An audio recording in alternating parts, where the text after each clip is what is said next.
Hello, हाय, नमस्कार, आदाब, जय हिंद, सत श्री अकाल। फटाफट जुड़ जाइए आप सभी लोग, जितना जल्दी हो सके हो जाइए ज्वाइन। और बताइए, सारा चीज क्लियर है क्या? Fast comment.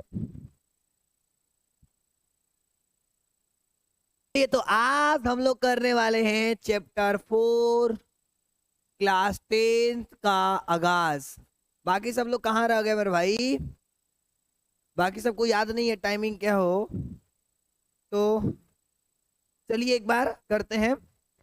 तो ये मैं बता दूं मेरे भाई, इस चैप्टर से ना एगो प्रश्नवरिया तो आना तय है। आज से मान लो एकदम फिक्स है कि एगो प्रश्नवरिया आएगा। इसमें तनिक भी डाउट नहीं है, तनिक भी संदेह नहीं है, एकदम एक फिक्स है कि एगो प्रश्नवरिया आएगा ही आएगा।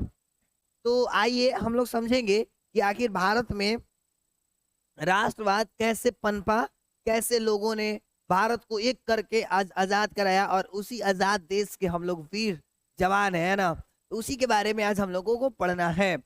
चलिए, क्या आप तैयार हैं? एक बार जल्दी से आप लोग बता दीजिए। चलिए मेरे भाई, अगर रेडी हैं आप, तो हम लोग सीखेंगे कि आखिर हमारा भारत कैसे आजाद हुआ है ना। तो आइए इस पर चर्चा हम लोग करेंगे। उससे पहले आपको याद होगा, तो मैंने जब चैप्टर 1 पढ़ा रहा था तो आपको मैंने सिखाया था राष्ट्रवाद क्या है। अगर आपको याद हो तो मैंने बताया था राष्ट्रवाद क्या है।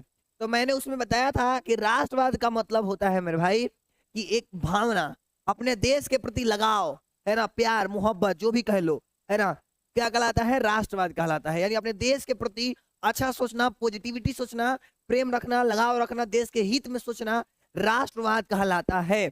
ये बात हम लोग पढ़े थे पहला चैप्टर में, ठीक है। तो अब मैं बताऊं मेरे भाई, भारत के राष्ट्रवाद का अगर हम बात करें, भारत के एकता को बात करें, तो बड़ा पुराना इतिहास रहा है।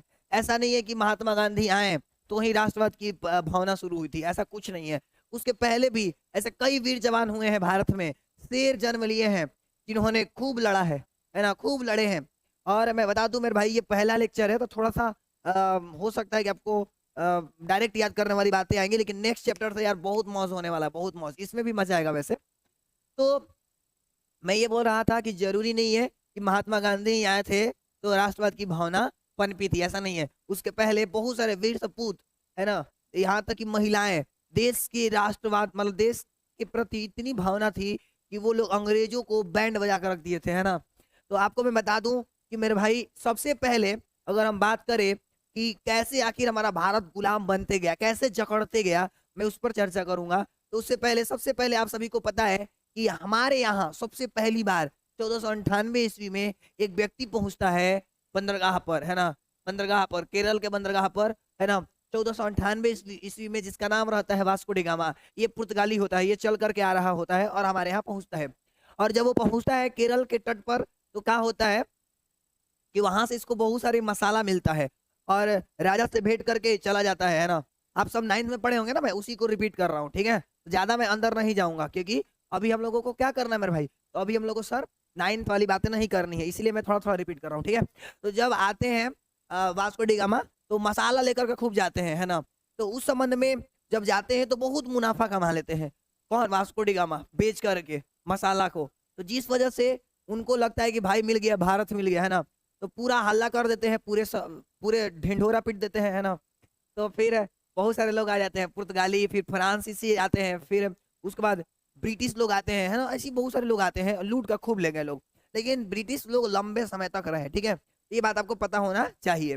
अब इसके बाद जैसे ही हल्ला हुआ तो सभी लोग धीरे धीरे आने लगे।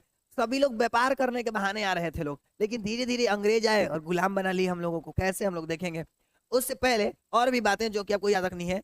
1600 ईस्वी में ईस्ट इंडिया कंपनी की स्थापना कर दिया लोगों ने, है ना, ताकि भारत को और लूटा जा सके, ठीक है। ईस्ट इंडिया कंपनी की स्थापना याद रखना है, 1600 ईस्वी में हुआ था, 1600 ईस्वी में हुआ था।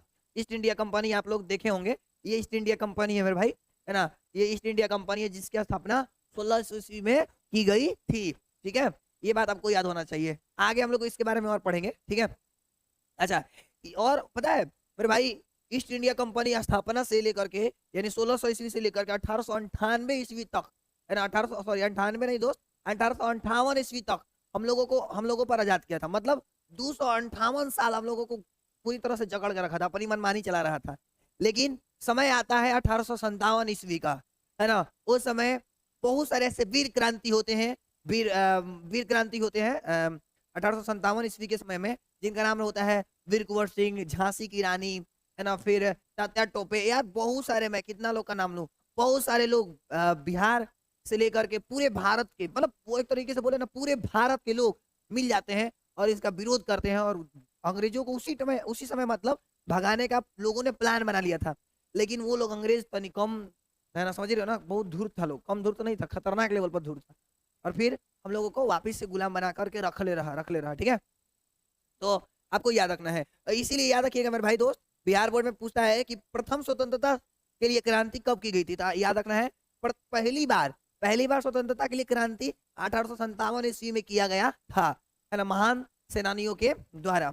इसके बाद याद रखना है, जैसे ही 1857 ईस्वी में क्रांति हुआ, तैसे ही ब्रिटिश जो सरकार थी उस समय का, जो महारानी हुआ करती थी वहां की, जिसका नाम रहता है महारानी विक्टोरिया नाम रहता है, वो घोषणा कर देती है, जैसे ही 1857 ईस्वी में क्रांति होता है ना, वो बेचारी डर डर जाती है कि भैया अगर हम अपना से शासन ना चलाए ना, तो इंडिया वाला सब हम लोग कुछ लूट नहीं पाएंगे। तो क्या करती है, घोषणा करती है 1858 ईस्वी में, है ना, क्रांति के बाद, कि अब शासन इंग्लैंड की महारानी यानी विक्टोरिया करेगी पूरे भारत पर शासन।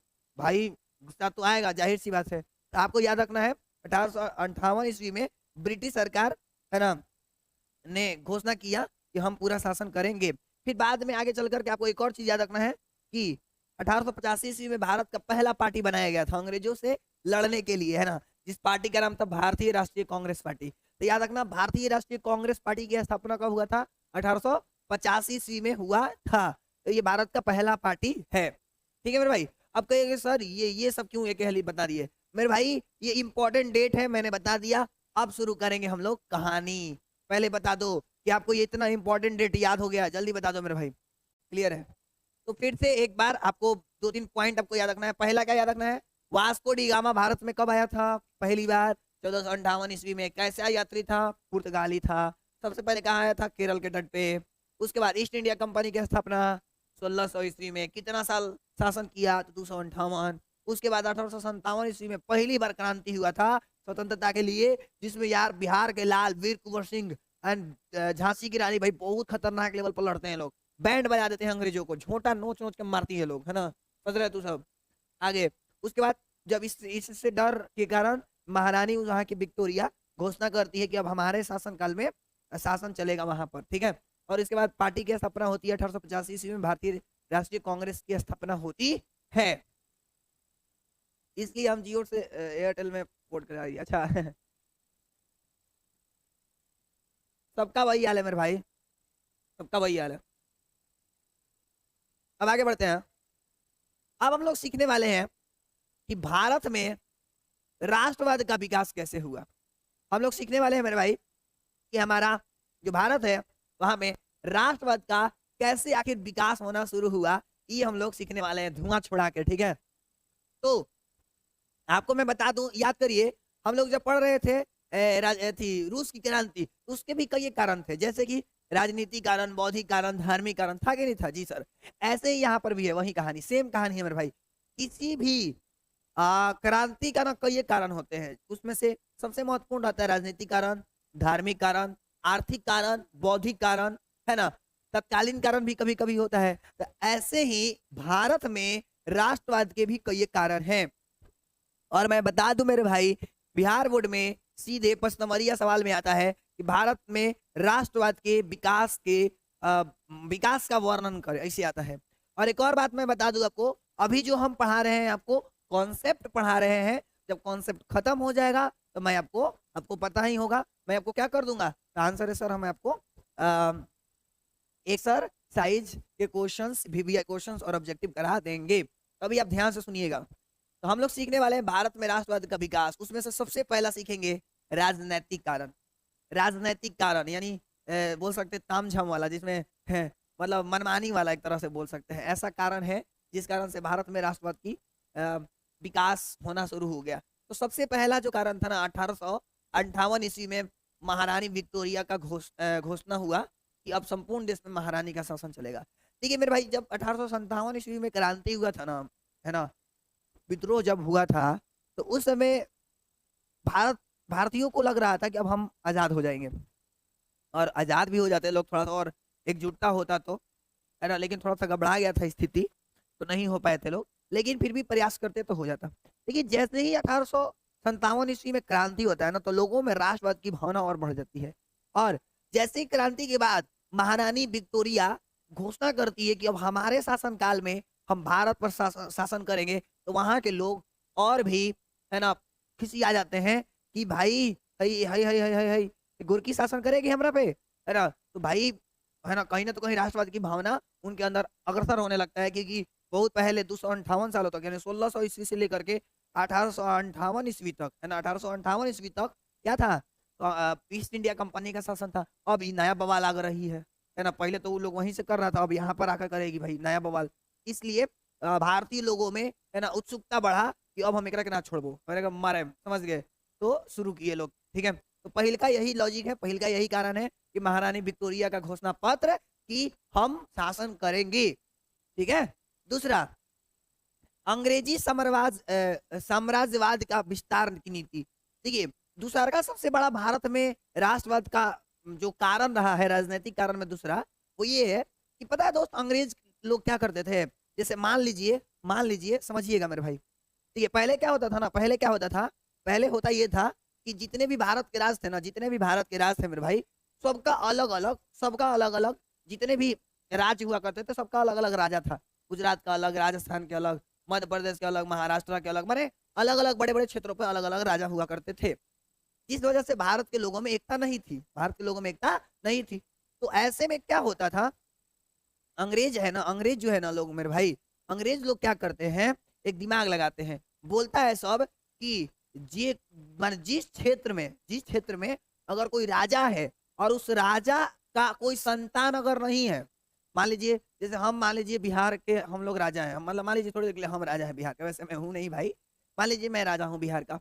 अब मान लो मेरे पास संतान एक भी नहीं है, ठीक है।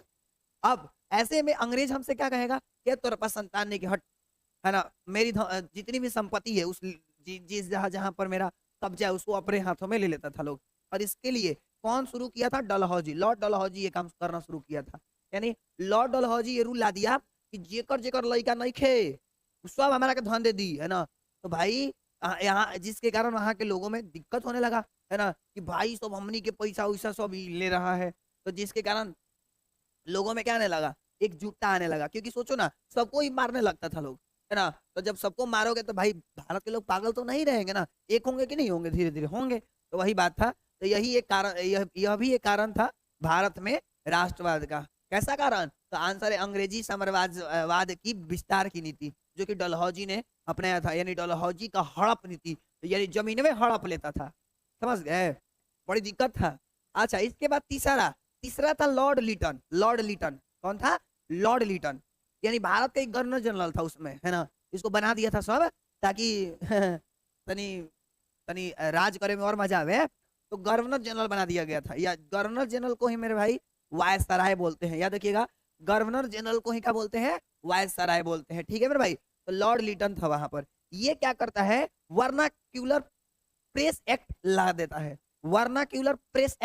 है, बिहार बोर्ड में इस सवाल कई एक बार पूछा है, वर्नाक्यूलर प्रेस एक्ट, क्या पूछता है भाई, वर्नाक्यूलर प्रेस एक्ट की स्थापना कब हुआ था, तो याद रखना 1878 ईस्वी में हुआ था।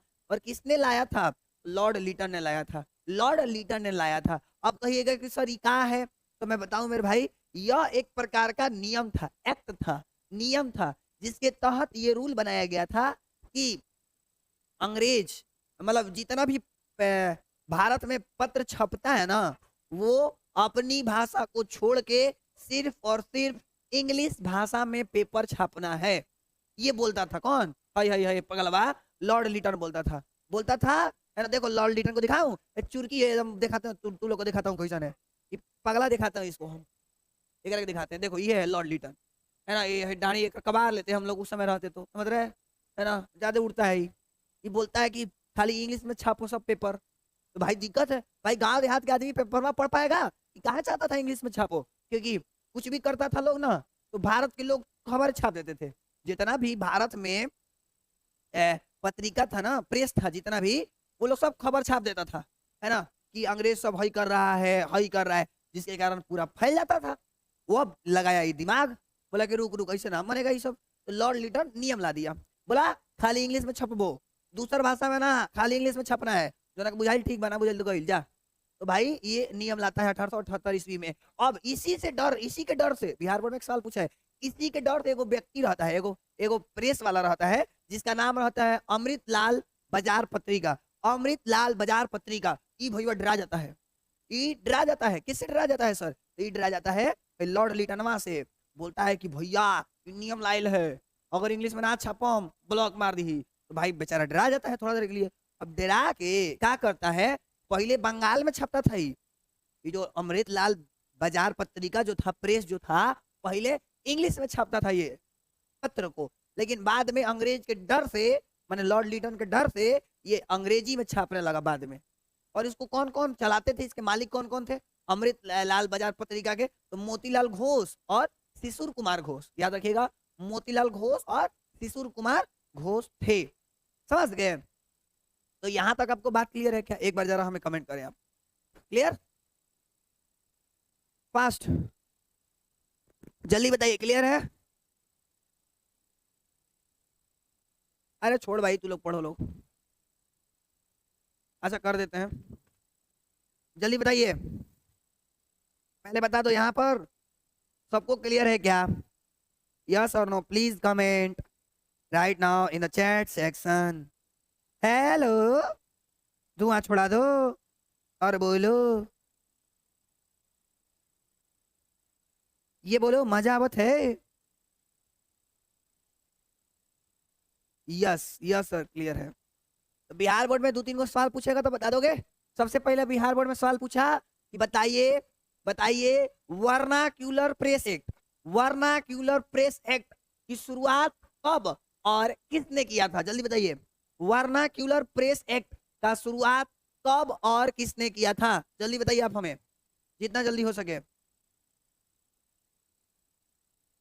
जल्दी जल्दी। हेलो रे बाबा, जल्दी बता दो। यस, आंसर किसने किया था सर? लॉर्ड लिटन ने किया था। किसने किया था? लॉर्ड लिटन ने किया था। सुपर्ब मेरे सिर, सुपर्ब। हाँ, अब बताना एक और सवाल, किस पत्रिका ने रातों रात, है ना, रातों रात उस नियम से डर कर, यानी वर्नाक्यूलर प्रेस एक्ट के नियम से डर कर अपने पत्र को अंग्रेजी भाषा में छापने लगा? तो याद रखना, अमृत लाल पत्रिका, अमृत लाल बाजार पत्रिका, अमृत लाल बाजार पत्रिका डरा डेरा के बंगाली से इंग्लिश में छापने लगा। ठीक है, तो इस यह भी कहीं ना तो कहीं कारण था राष्ट्रवाद के विकास का, क्योंकि लोगों के मन में भड़काव आ गया कि भाई भारत के भाषा में नहीं छपा रहा है, हमारा स्थानीय भाषा में पत्र छापने से रोक रहा है सब, टेक्निक मुड़ाई। तो ये भी कहीं ना तो कहीं कारण था भारत में राष्ट्रवाद के विकास का। सर आप कहिए कि करा दो, ये क्या बोल रहे हो? क्लियर? आगे बढ़ते हैं। अब चौथा कारण क्या है? चौथा कारण क्या है सर? याद रखना, लॉर्ड लिटन एक और ही नियम लाता है ना। लॉर्ड लिटन वहां तो पगला गए रहे, पहले तो 1878 ईस्वी में नियम लाता है कि खाली इंग्लिश में छापे के बाद, अब बाद में 1879 ईस्वी में 1 साल बाद फिर पगलाया और बोला कि अब ना खाली अंग्रेज लोग ही हथियार रखेंगे, यानी भारत के लोग हथियार ना रखेंगे, है ना। कहा है वो डराता था कि भारत के अगर हथियार रखेगा लोग तो भैया एक दिन पगलाया, समझो तो बड़ी पागल होता है सब, खासतौर से बिहारी से डरता था सब, लतियाने लगेगा सब। तो भैया वो लोग नियम ला दिया, लॉर्ड लिटन फिर से नियम लाया कि, है ना, कि मैं इस नियम के तहत मैं ये घोषणा कर रहा हूँ 1879 ईस्वी में, मैं लॉर्ड लिटन, है ना, कि अंग्रेज सरकार ही, अंग्रेज के लोग ही हथियार रखेंगे, भारत के लोगों के पास हथियार नहीं रहेगा, और अगर रखे गए तो आपको फाइन भरना पड़ेगा या मतलब सजा मिलेगा। ये ऐसा उन लोगों ने क्या कर दिया, तो आंसर है नियम ला दिया, जिसके कारण वहां के लोग भाई घुसाएंगे ही। मान ले तू बगल में हथियार रख ले, हम हथियारे नहीं रखे हैं, है ना, और तू ताव दिखा रहे हो बार बार, तो दिमाग खराब होगा, है ना। तो वही वाला बात हो गया। तो यह भी ये कहीं ना तो कहीं कारण था क्या लाने का, तो आंसर है एथी लाने का, राष्ट्रवाद की भावना में विकास। ठीक है, तो यह भी ये कारण था। फिर एक और कारण था लॉर्ड रिपन। ठीक है, लॉर्ड रिपन जो था ना भाई, थोड़ा अच्छा था, अच्छा, ये अच्छा था थोड़ा सा, ये थोड़ा सा अच्छा था मेरे भाई, ये तनिमुनी अच्छा था तू, है ना, ये तनिमुनी अच्छा रहता है। लॉर्ड रिपन तनी मुनी अच्छा रहता है। ये तनी मुनी सोचता है भारत के लोगों के बारे में। ये क्या करता है ना, नियम लाता है 1883 ईस्वी में। लॉर्ड रिपन 1883 ईस्वी में नियम लाता है एल्बर्ट विवाद। लेकिन जैसी बेचारा नियम लाता है ना, एल्बर्ट नियम लाता है, एल्बर्ट नियम लाता है, लेकिन विवाद हो जाता है। ये सर कहिए कि एल्बर्ट नियम क्या है सर?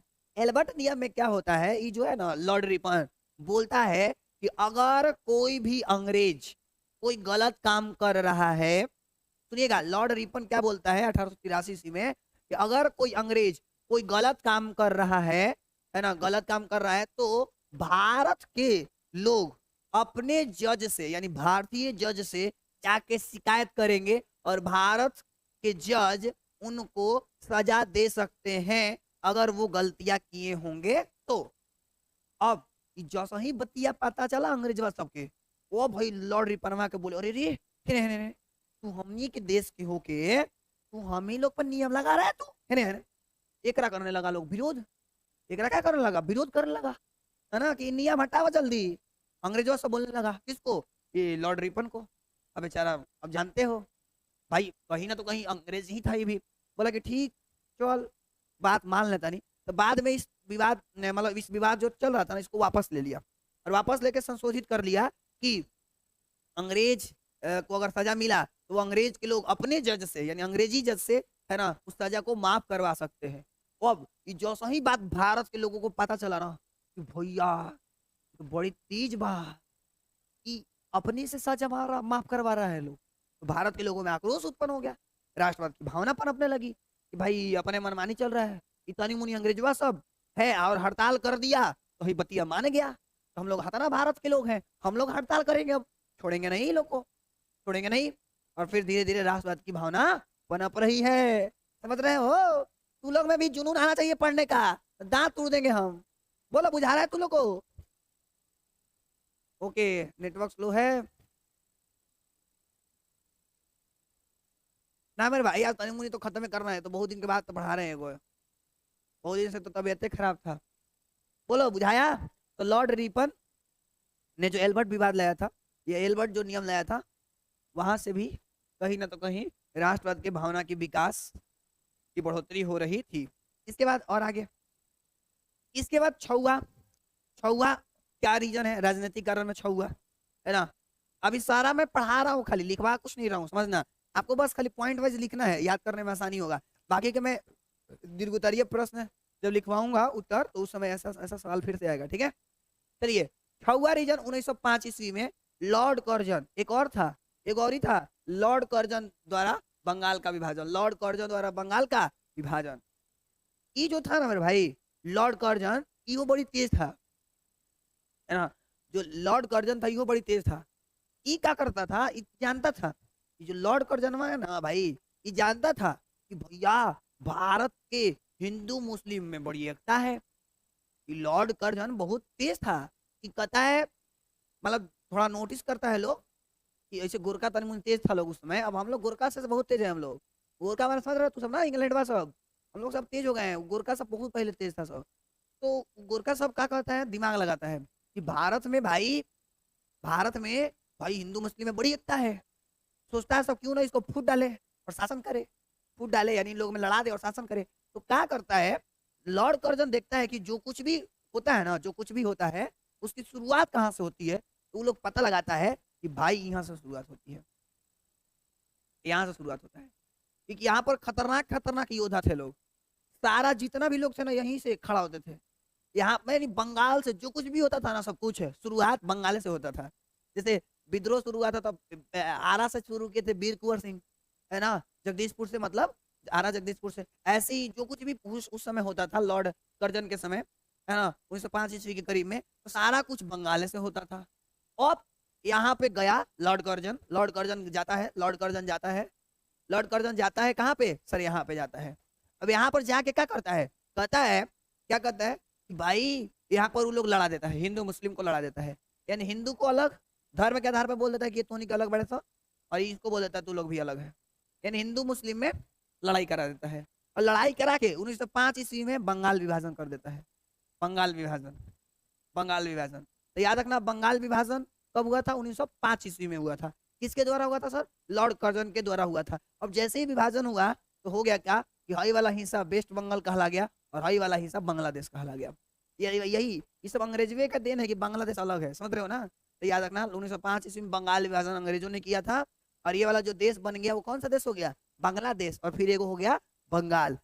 तो इसके पीछे का उन लोग का कहीं ना तो कहीं लॉजिक था कि उन्हें लड़ा दिया जाए और हम लोग आराम से शासन करेंगे। यानी वो लोग क्या कर देते हैं, हिंदू मुस्लिम का एकता समाप्त कर देते हैं, है ना। एकाएक तो नहीं होता है लेकिन माने फिर भी समाप्त करने की कोशिश करते हैं, यानी कि फूट डालो और शासन करो की नीति अपनाते हैं, जिस कारण से पश्चिम बंगाल और बांग्लादेश में उसका विभाजन हो जाता है। लेकिन बाद में एक व्यक्ति आते हैं लॉर्ड हार्डिन द्वितीय, लॉर्ड हार्डिन द्वितीय, ये बोलते कि ना बंगाल विभाजन ना हो, है ना। तो 1911 ईस्वी में बंगाल विभाजन को रद्द कर देते हैं, 1911 ईस्वी में बंगाल विभाजन के रद्द कर देते हैं।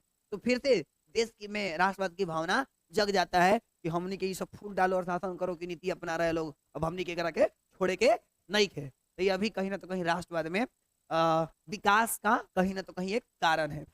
इसके बाद मेरे भाई 7वां कारण क्या है सर, 7वां कारण है रेलवे लाइन, डाकघर और छापखाना का विकास।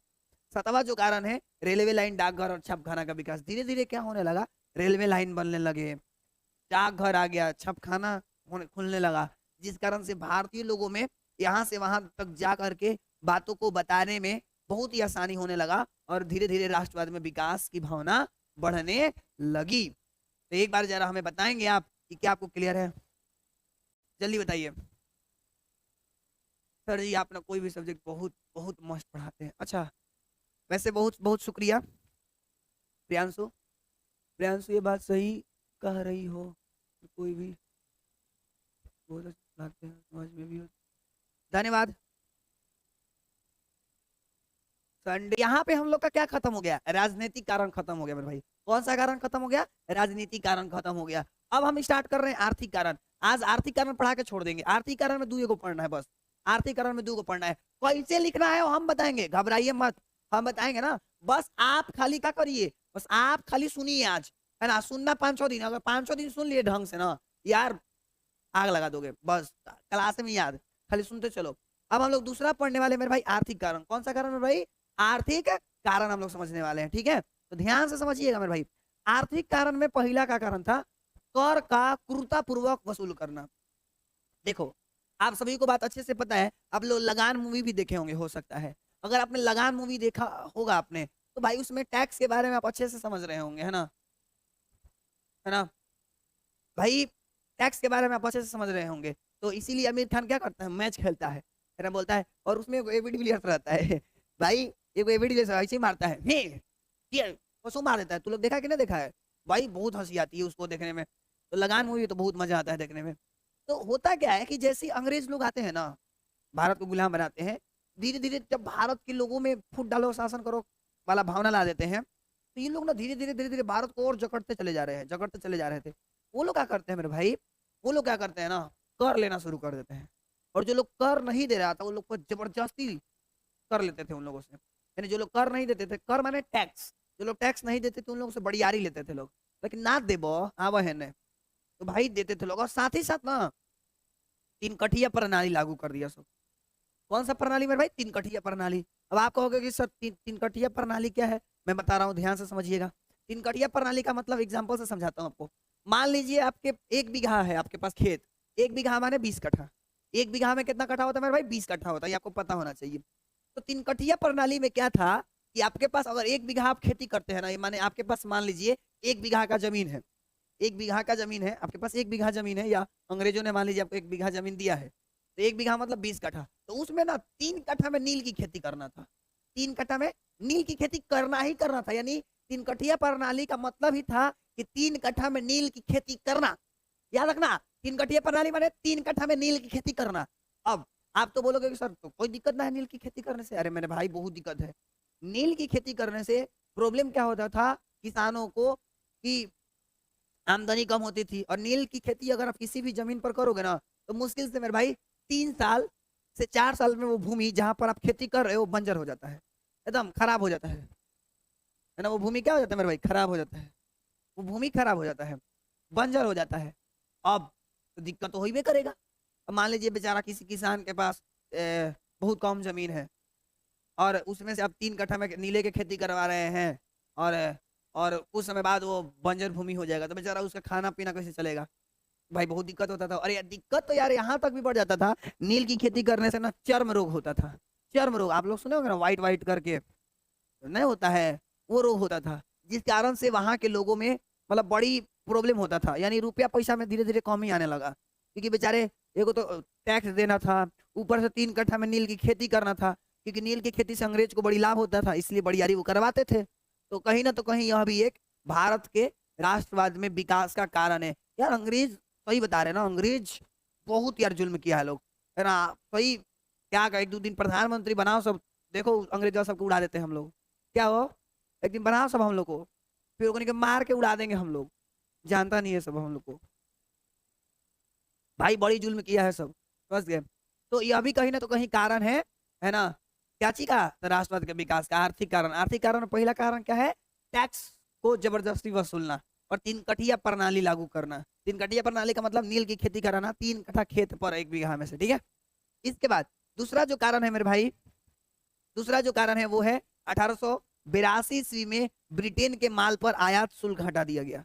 और तो और पता है क्या होता है, पता है क्या हो गया मेरे भाई, और तो और क्या, और तो और पता है क्या करता है लोग, 3 कठिया प्रणाली के बाद क्या करता है ना, 1882 ईस्वी में मेरे भाई होता क्या है कि अंग्रेज के तरफ से, माने अंग्रेज के यहाँ से जैसे भारत से कच्चा माल ले जाता था लोग, कौन, अंग्रेज बा सब कच्चा माल ले जाता था लोग, क्योंकि वो तो अब रेलवे लाइन भी खोल दिया तो भाई आराम से ले जाता था लोग। अब जब उन्हें से ले आकर आता था ना, तो कोई टैक्स नहीं देता था भारत सरकार को या भारत के लोगों को, जबकि आजकल ऐसा नहीं होता है। अगर मान लीजिए चाइना के लोग या ब्रिटेन के लोग, है ना, अब अंग्रेजों सब आएगा, सब फरियाएगा, सब मार के धो देंगे हम लोग, बिहारी ये सब मार के उड़ा देगा सब, क्या हो फिर मान के चल भाई, अमेरिका, फ्रांस, किसी भी देश के लोग अगर हमारे यहाँ बिजनेस करने आते हैं तो पहले उनको टैक्स देना होता है, तो जिसके कारण उनकी वस्तुएं महंगा बिकती हैं।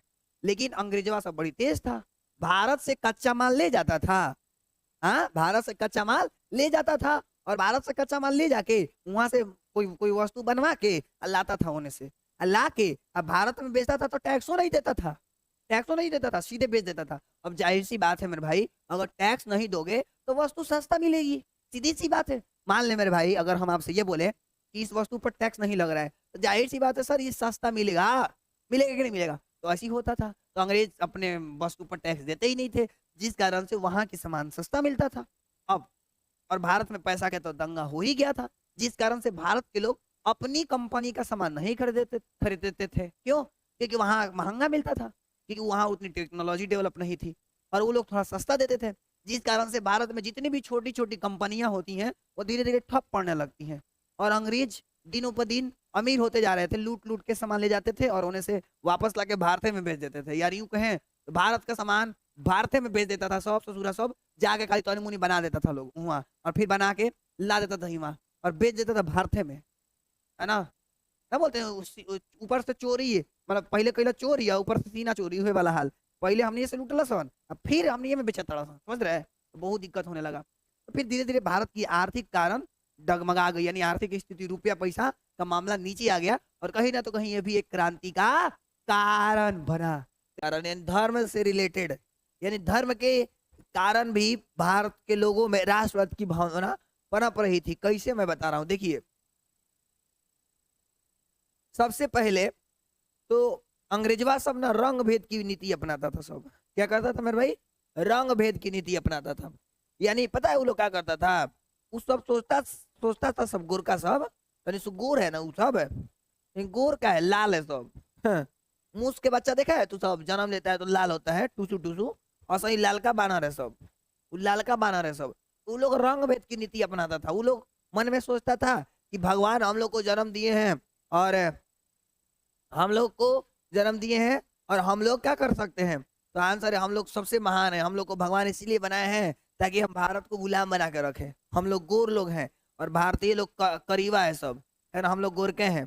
तो जिस कारण से भारत के लोगों में आक्रोश होता था, करीबा इंसान को दिखता था ना, अंग्रेजों सब बोलता है अरे मैं भारत के है। तो लोग को पता नहीं था कि करीबा सब बड़ी मार मारता है सब, क्या हो। तो बाद में चल के रंग भेद का जो नीति था वो कहीं ना तो कहीं भारत में राष्ट्रवाद का कारण बना। सीधी सी बात है भाई, भेदभाव करोगे तो लोग खिसियाएंगे ही, तो भारत के लोग खिसिया रहे थे।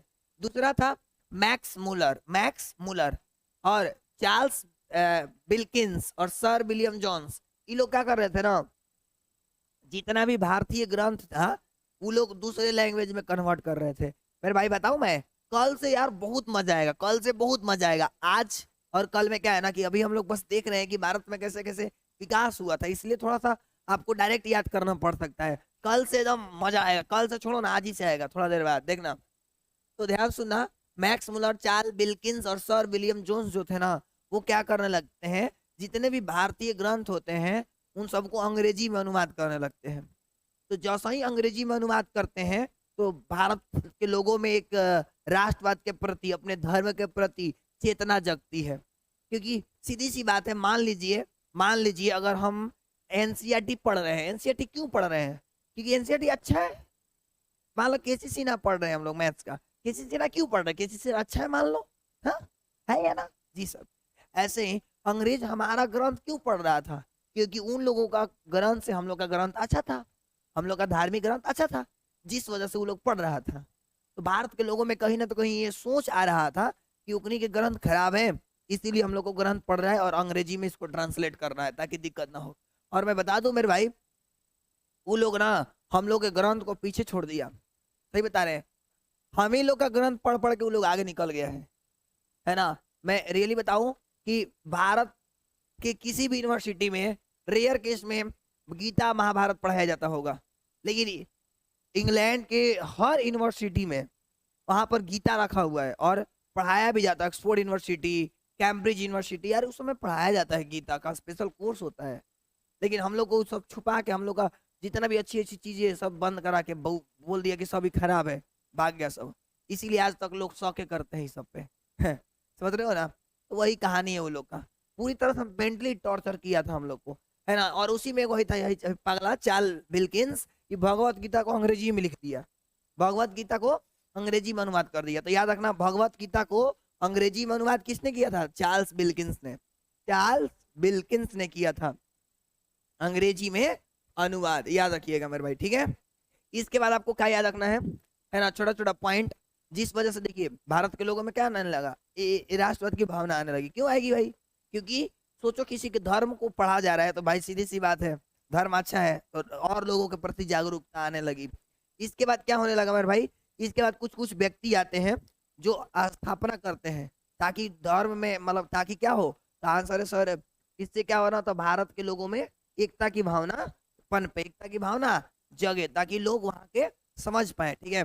तो इस संबंध में कुछ व्यक्ति आते हैं, जैसे आर्य समाज का स्थापना करते हैं दयानंद सरस्वती। इस बिहार बोर्ड में डायरेक्ट क्वेश्चन पूछा जाता है, आपको याद भी होना चाहिए। क्या याद होना चाहिए कि आर्य समाज की स्थापना 1875 ईस्वी में किसने किया था, दयानंद सरस्वती ने किया था। आर्य समाज की स्थापना दयानंद सरस्वती ने किया था। एक प्रार्थना समाज है, प्रार्थना समाज का स्थापना रामचंद्र पांडुए ने किया था, रामचंद्र पांडुए ने किया था, ठीक है।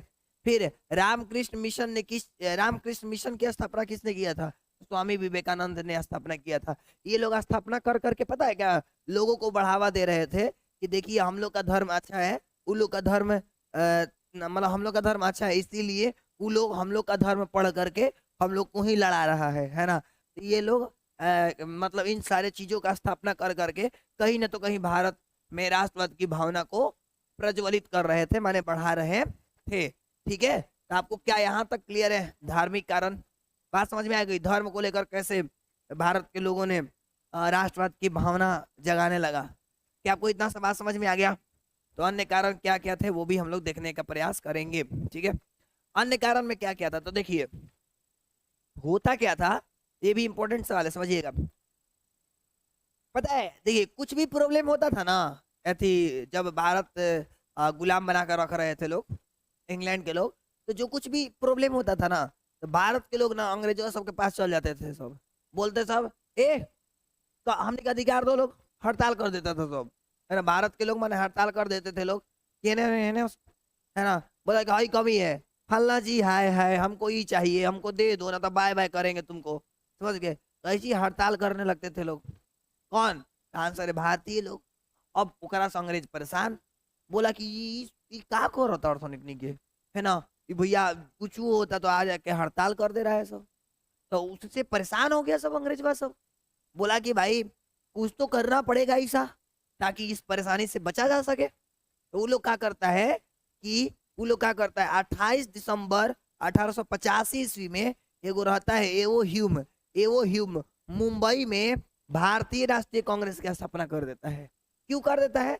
तो एक भारतीय राष्ट्रीय कांग्रेस की स्थापना महाराष्ट्र में इसलिए कर देता है 28 दिसंबर 1885 ईस्वी को, ताकि जो भी प्रॉब्लम हो भारतीयों को वो पहले यहाँ जाएंगे, है ना, यहाँ जाएंगे तो हम लोगों को परेशान नहीं होना पड़ेगा। इसीलिए वो लोग क्या कर देता है, आंसर है भारतीय राष्ट्रीय कांग्रेस की स्थापना कर देता है ताकि हम लोगों को लोग ज्यादा परेशान ना करे, है ना।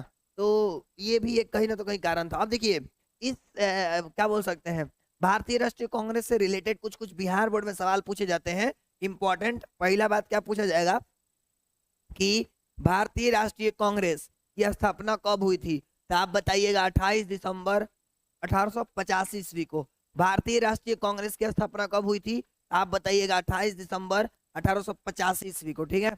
दूसरा सवाल आपसे पूछा जाएगा कि बताइए भारतीय राष्ट्रीय कांग्रेस की स्थापना किसने किया था, तो आप बोलिएगा एवो ह्यूम ने किया था, एवो ह्यूम ने किया था, ठीक है। एक चीज पूछा जाएगा आपसे कि भारतीय राष्ट्रीय कांग्रेस के प्रथम अध्यक्ष कौन है, भारतीय राष्ट्रीय कांग्रेस के प्रथम अध्यक्ष कौन है, तो डब्ल्यू.सी. बनर्जी। डब्ल्यू.सी. बनर्जी को हम लोग बोलते हैं वोमेश चंद्र बनर्जी, वोमेश चंद्र बनर्जी बोलते हैं, ठीक है। इसी तरीके से एक और सवाल पूछा जाएगा आपसे इससे रिलेटेड कि भारतीय राष्ट्रीय कांग्रेस का प्रथम सम्मेलन कहाँ हुआ था, तो आंसर सर पुणे में हुआ था। पुणे कहाँ, महाराष्ट्र में है। और वहां पर भी कहाँ हुआ था, तो याद रखना गोकुल तेजपाल संस्कृत विश्वविद्यालय में, है ना। प्रथम सम्मेलन कहाँ हुआ था, पुणे के राष्ट्रवाद में, है ना, सॉरी महाराष्ट्र के पुणे में। और वहां पर भी कहा, तो गोकुल तेजपाल संस्कृत विश्वविद्यालय के निकट हुआ था, या वहां पर वहीं में हुआ था, मतलब स्कूल में हुआ था, ठीक है। आगे बढ़ते हैं। अच्छा एक और चीज इससे सवाल पूछता है कि प्रथम मुस्लिम अध्यक्ष कौन थे, याद रखिएगा भारतीय राष्ट्रीय कांग्रेस के प्रथम मुस्लिम अध्यक्ष बदरुद्दीन तैयबदजी थे, बदरुद्दीन तैयबदजी थे, ठीक है, याद रखना है, ठीक है। आपको याद रखना, अन्य कारण में ये भी एक था। फिर से सुनिए, आपको क्या क्या याद रखना है। भारतीय राष्ट्रीय कांग्रेस की स्थापना एवो ह्यूम ने 28 दिसंबर 1885 ईस्वी को किया। दूसरी चीज याद रखना है, इसका पहली बार अध्यक्ष किसको बनाया गया, वोमेश चंद्र बनर्जी को, यानी डब्ल्यू.सी. बनर्जी को। इसका पहला सम्मेलन कहाँ हुआ था, पुणे में, महाराष्ट्र में। और किस जगह पे, तो गोकुल तेजपाल संस्कृत विश्वविद्यालय में, ठीक है, याद रखिएगा। फिर पहली बार मुस्लिम अध्यक्ष किसको बनाया गया, तो बदरुद्दीन तैयबदजी को, ठीक है भाई, कोई दिक्कत, क्लियर है, सुपर्ब। इतना चीज आपको याद रख लेना मेरे भाई, सबका डिटेल में क्वेश्चन आंसर भी लिखवाएंगे। अभी देखो गांधी युग तुरंत शुरू होने वाला है यार, गांधी युग से तो फाइट पीट दोगे एकदम, याद हो जाएगा क्लास में, एकदम गारंटी दे रहा हूँ भाई। अभी भी याद कर लेना है, टेंशन नहीं लेने वाली बात है, अभी भी याद हो जाएगा। सॉरी मुनी रुक जा, सुन मेरे भाई रुक जा, यूं ना तुम चुप रहा कर। दूसरी बात क्या याद रखना है सर, दूसरी बात आपको क्या याद रखना है सर, वो ये याद रखना है कि 1913 ईस्वी में, देखिए लाला हरदयाल भारत में नहीं थे, लाला हरदयाल मेरे भाई अमेरिका थे, अमेरिका के स्कूल में पढ़ रहे थे, ठीक है, अमेरिका स्कूल में। उन्होंने सैन फ्रांसिस्को में, अमेरिका के एक स्कूल है सैन फ्रांसिस्को, वहां पर ना गदर पार्टी की स्थापना करते हैं ताकि भारत को क्या कराया जा सके, आजाद कराया जा सके। यानी याद रखना है, भारत को आजाद करने के लिए लाला हरदयाल ने 1913 ईस्वी में अमेरिकी स्कूल सैन फ्रांसिस्को में गदर पार्टी की स्थापना किया था, है ना। फिर दूसरा आपको और भी बताएंगे, उससे पहले इससे भी सवाल आपको बिहार बोर्ड में पूछा जाएगा कि गदर पार्टी की स्थापना किसने किया था, लाला हरदयाल कि कहाँ के थे, कहाँ मतलब थे, अमेरिका के स्कूल में मतलब स्थापना किए थे इसका, जिसका स्कूल का नाम था सैन फ्रांसिस्को। और कब स्थापना किए थे, तो 1913 ईस्वी में। तो याद रखिएगा लाला हरदयाल ने गदर पार्टी की स्थापना 1913 ईस्वी में किया था, जिसके कारण भारत में राष्ट्रवाद की भावना पनपने लगी। फिर आपको और याद रखना है 1917 ईस्वी में दो व्यक्ति, एक का नाम था बाल गंगाधर तिलक और एक का था नाम एनी बेसेंट। बाल गंगाधर तिलक बोलते हैं ना कि मतलब स्वराज्य मेरा अधिकार है और इसे मैं ले करके रहूंगा, है ना। इसीलिए वो लोग क्या करते हैं, बाल गंगाधर तिलक और एनी बेसेंट दोनों लोग मिल करके होम रूल का स्थापना करते हैं, होम रूल आंदोलन करते हैं। और होम रूल का आंदोलन कब करते हैं, 1917 ईस्वी में करते हैं लोग। कब करते हैं मेरे भाई, 1917 ईस्वी में करते हैं होम रूल की होम रूल आंदोलन की स्थापना। याद रखिएगा, होम रूल आंदोलन का स्थापना दो व्यक्तियों ने किया था। होम रूल आंदोलन मतलब शुरुआत दो व्यक्तियों ने किया था। एक का नाम था बाल गंगाधर तिलक और एक का नाम था एनी बेसेंट। एक का नाम था एनी बेसेंट और एक का नाम था बाल गंगाधर तिलक नाम था मेरे भाई, ठीक है। अब याद रखिएगा, बाल गंगाधर तिलक जो है ना महाराष्ट्र से शुरुआत किए थे होम रूल आंदोलन। होम रूल आंदोलन में क्या करते थे लोग, होम रूल आंदोलन यानी जो होम रूल आंदोलन में क्या बताते लोग, मतलब क्या बताते थे लोग, बाल गंगाधर तिलक और एनी बेसेंट ये लोग बताते थे ना कि देखो भाई हमनी के धर्म है अच्छा है, फिर ताकि इसीलिए अच्छा है क्योंकि वो लोग पढ़ रहा है ना, अंग्रेजवा सब हम लोग का ही धर्म पढ़ रहा है। फिर दूसरा बता रहे हैं मतलब बाल गंगाधर तिलक और एनी बेसेंट कि अंग्रेज सब हम ही लोग को लड़ा दिया है ना, और हम ही लोग को लड़ा करके राज कर रहा है। अगर हम लोग ऐसे ही करते रहेंगे तो हम लोगों को वर्षों तक गुलाम बना के रखेगा। तो जिस कारण से वहां के लोगों में, वहां के जो स्थानीय लोग थे उनमें राष्ट्रवाद की भावना पनपती है। तो होम रूल में यही बताए थे लोग, कौन, बाल गंगाधर तिलक और एनी बेसेंट, यही राष्ट्र के बारे में बता रहे थे लोग कि कैसे अंग्रेज हम लोगों को अपना गुलाम बनाया है। तो यहाँ से दो सवाल आपको याद रख लेना है। 1917 ईस्वी में होम रूल आंदोलन शुरुआत हुआ था। महाराष्ट्र से शुरुआत करने वाले बाल गंगाधर तिलक थे और चेन्नई से शुरू करने वाले एनी बेसेंट थे, ठीक है मेरे भाई जी सर। अब इसके बाद आपको एक और चीज याद रख लेना है, ब्रह्म समाज। ब्रह्म समाज का स्थापना कब हुआ था, 1828 ईस्वी में हुआ था। किसने किया था, राजा राम मोहन राय ने किया था। किसने किया था मेरे भाई, राजा राम मोहन राय ने किया था। इतना पॉइंट बना के आपको याद रख लेना है। एक बार जरा आप हमें सभी लोग बताएंगे कि क्या आपको अभी तक जितना भी बताया सारा क्लियर। अब अगर गांधी जी के बारे में पढ़ेंगे, किसके बारे में पढ़ेंगे, गांधी जी के बारे में पढ़ेंगे कि गांधी जी कौन थे, है ना, गांधी युग क्या है, ये सब के बारे में अब हम लोग पढ़ने वाले हैं मेरे दोस्त मेरे भाई। तो सबसे पहले अब हम लोग पढ़ने वाले गांधी युग के बारे में। किसके पढ़ने वाले भाई, गांधी युग के बारे में पढ़ने वाले। अभी आप मजा ही मजा आएगा। यस सर क्लियर है, सभी लोग बोल रहे हैं, गजब, सुपर्ब। तो आज और अभी से हम लोग क्या पढ़ने वाले हैं, तो आंसर है सर हम लोग पढ़ने वाले हैं गांधी युग के बारे में। सबसे पहला सवाल, गांधी युग कहते किसको है, गांधी युग कहते किसको है। तो याद रखिएगा 1919 ईस्वी से लेकर के 1947 ईस्वी तक जो भी घटनाएं घटेंगी या जो भी कुछ होगा उसको ही हम गांधी युग कहते हैं, क्योंकि इस समय गांधी जी का बहुत ही बड़ा महत्वपूर्ण भूमिका रहता है कोई भी चीज में, है ना। तो याद रखिएगा 1900 ईस्वी से, तो आंसर है सर 1919 ईस्वी से लेकर के 1947 ईस्वी तक जो कुछ भी घटना घटता है या जो कुछ भी होता है, ऐसे युग को गांधी युग कहते हैं हम लोग, है ना। तो गांधी युग का मतलब महात्मा गांधी के बारे में। तो पहले हम महात्मा गांधी के बारे में जान लेते हैं कि महात्मा गांधी कौन है, का क्या नाम था, क्या क्या नहीं, ये सब। उसके बाद हम लोग चर्चा करेंगे क्या क्या ये किए थे, ठीक है। तो सबसे पहली बात, इनका जन्म कब हुआ था, तो 2 अक्टूबर 1869 ईस्वी को। याद रखिएगा मेरे दोस्त, गांधी जी का जन्म कब हुआ था, तो सर 2 अक्टूबर 1869 ईस्वी को इनका जन्म हुआ था। दूसरी बात, 2 अक्टूबर को याद रखना, इनके जन्म दिवस पर गांधी जयंती मनाया जाता है या अहिंसा दिवस मनाया जाता है। गांधी जयंती भी मनाया जाता है, गांधी जयंती भी मनाया जाता है और अहिंसा दिवस भी मनाया जाता है। अहिंसा दिवस क्यों मनाया जाता है, क्योंकि ये सत्य और अहिंसा के पुजारी थे। अहिंसा मतलब कि जो बड़ियारी नहीं लिया जाए, जो नियम और कानून से लिया जाए। हिंसा माने बिना माने मतलब कि उल्टा पुल्टा काम करना होता है, और अहिंसा माने एक निश्चित डायरेक्शन में काम करना और सही से करना, है ना। तो ये अहिंसक व्यक्ति थे, हिंसा करने वाले नहीं थे, है ना। तो ये अहिंसक थे। तो याद रखिएगा 2 अक्टूबर को अहिंसा दिवस मनाया जाता है, ये गांधी जयंती मनाया जाता है। अब कहिएगा सर इनका जन्म कहाँ हुआ था, तो याद रखिएगा गुजरात के पोरबंदर में इनका जन्म हुआ था। किनका, गांधी जी का जन्म कहाँ हुआ था मेरे भाई, गुजरात के पोरबंदर में इनका जन्म हुआ था। अब इनके बचपन का नाम क्या है, इनका बचपन का एक नाम रहता है मोहनदास करमचंद्र गांधी। याद रखिएगा महात्मा गांधी के बचपन का नाम क्या था, मोहनदास करमचंद्र गांधी था, ठीक है।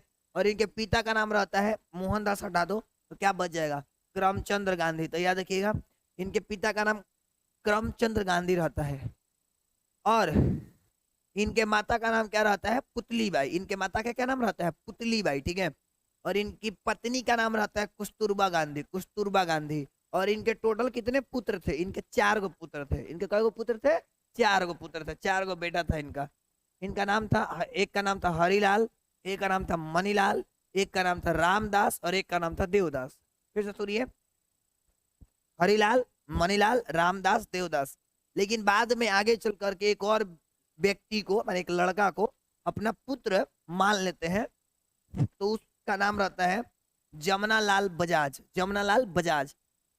ये बिहार बोर्ड में सवाल पूछता है कि गांधी जी का 5वां पुत्र कौन थे, जमनालाल बजाज, जमनालाल बजाज थे, याद रखिएगा, ठीक है।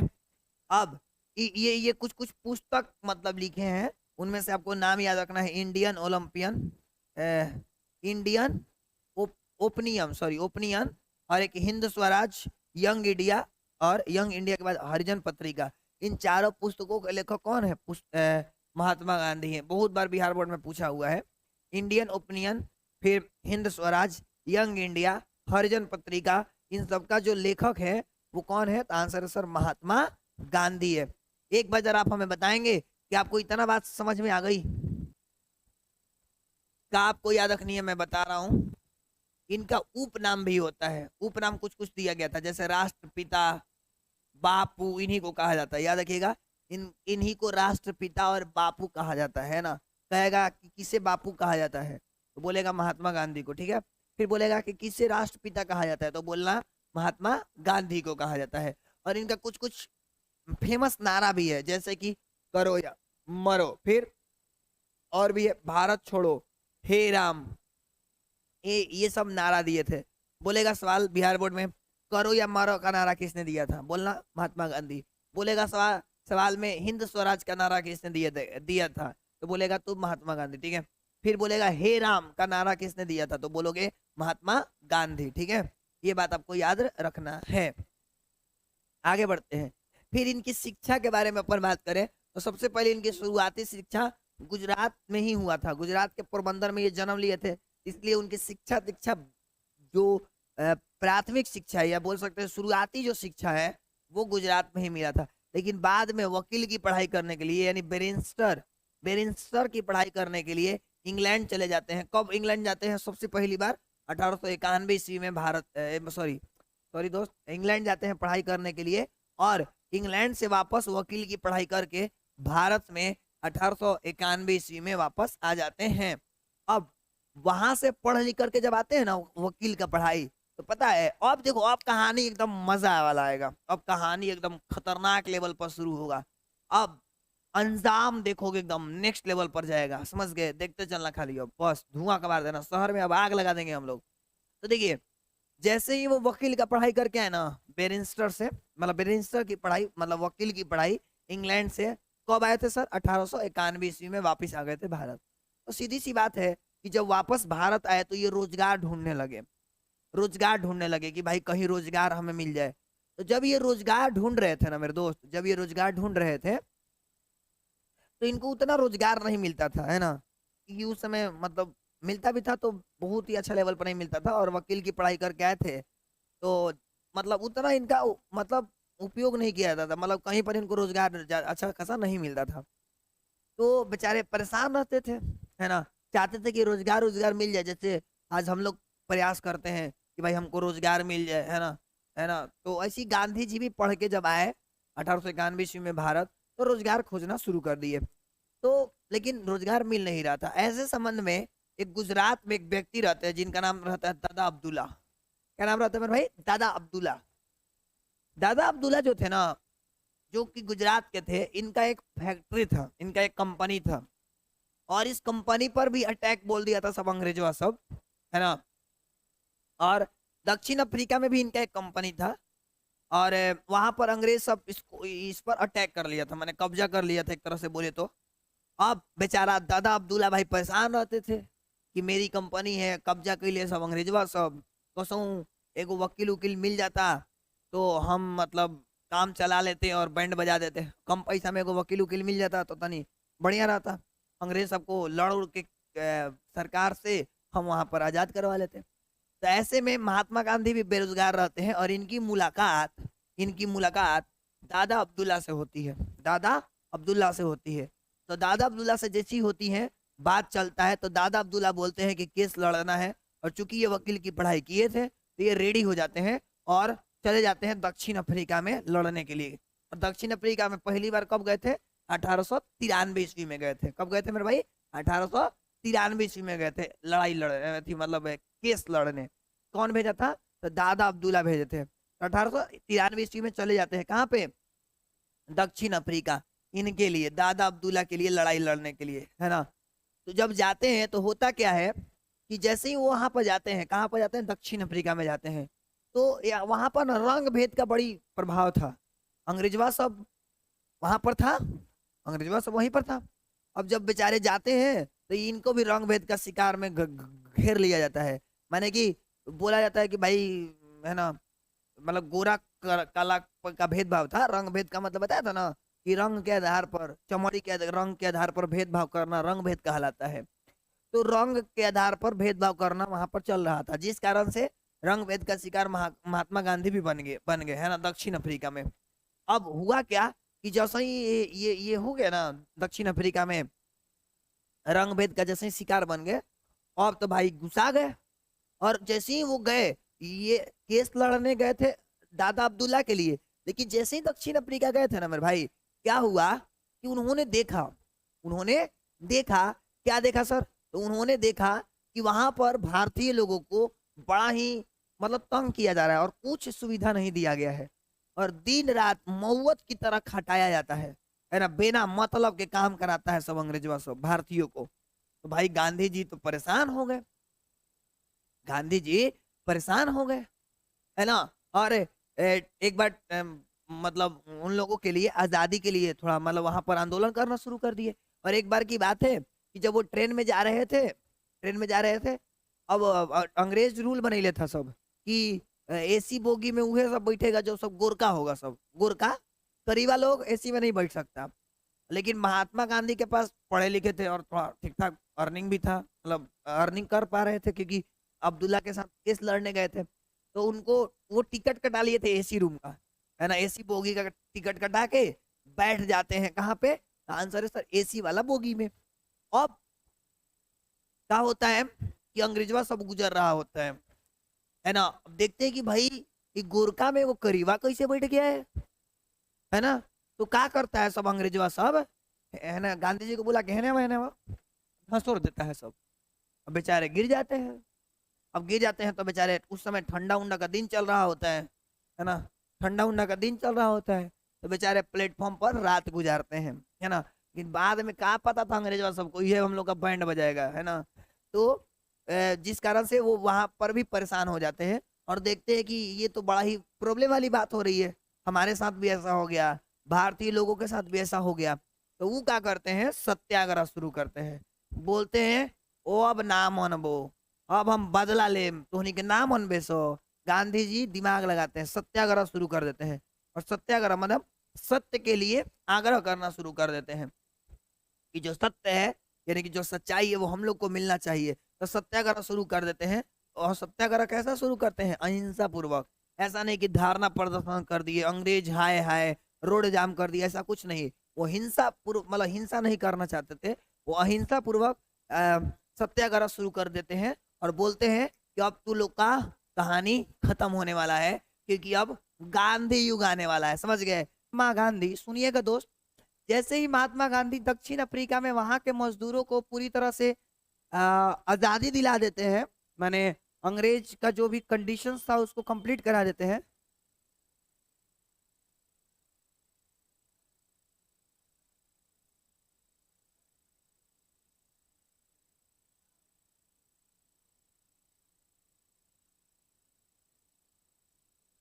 तो होता क्या है मेरे भाई, मैंने क्या बोला? हाँ, जब दक्षिण अफ्रीका में वो क्या कर दिए, है ना, जब दक्षिण अफ्रीका में वो क्या कर दिए, तो आंसर है किसानों को पूरी तरह से आजाद करा दिया, मतलब कंडीशंस जो भी था वो पूरा करा दिया, मांगे पूरा करा दिए।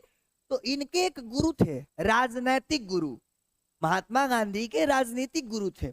उनका नाम था गोपाल कृष्ण गोखले। तो अगर बिहार बोर्ड में एक सवाल पूछा कि महात्मा गांधी के राजनीतिक गुरु कौन थे, तो बोलना गोपाल कृष्ण गोखले। तो गोपाल कृष्ण गोखले जी क्या करते हैं, बोल देते हैं महात्मा गांधी से, ए गांधी बबुआ, है ना, भाई गुरु थे तो बबुआ ही बोलेंगे, आ जाओ भारत हमेशा के लिए, और यहाँ पर हो रहे अत्याचारों को उड़ा दो, खत्म कर दो। और गांधी जी तो जानते थे अंग्रेज दूर ही कर रहा है। तो महात्मा गांधी वापस आ जाते हैं 1915 ईस्वी को, 9 जनवरी डेट था, भारत लौट जाते हैं। याद रखिएगा, बिहार बोर्ड में सवाल पूछेगा कि महात्मा गांधी भारत कब लौटे थे, तो याद रखना 9 जनवरी 1915 ईस्वी को। 9 जनवरी 1915 ईस्वी को महात्मा गांधी भारत लौटे थे, 9 जनवरी 1915 ईस्वी को।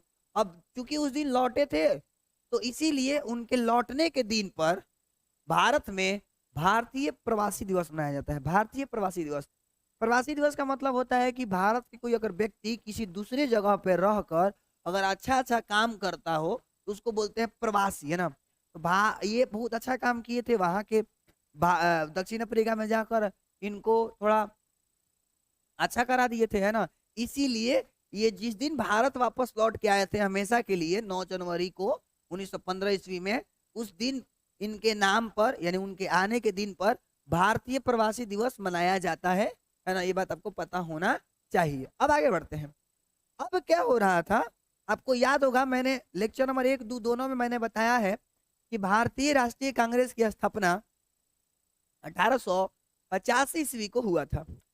अब दोस्त उसका ना हर साल सम्मेलन होता है। हर साल क्या होता है दोस्त, सम्मेलन होता है। समझिएगा, कहानी बहुत मोड़ लेगी अलग अलग। तो हर साल सम्मेलन होता है। तो 1916 ईस्वी में भी भारतीय राष्ट्रीय कांग्रेस अधिवेशन का सम्मेलन हो रहा था लखनऊ में। तो सबसे पहले एक और बात बिहार बोर्ड सवाल पूछेगा कि भारतीय राष्ट्रीय कांग्रेस अधिवेशन का सम्मेलन 1916 ईस्वी में कहाँ हुआ था, तो याद रखना लखनऊ में।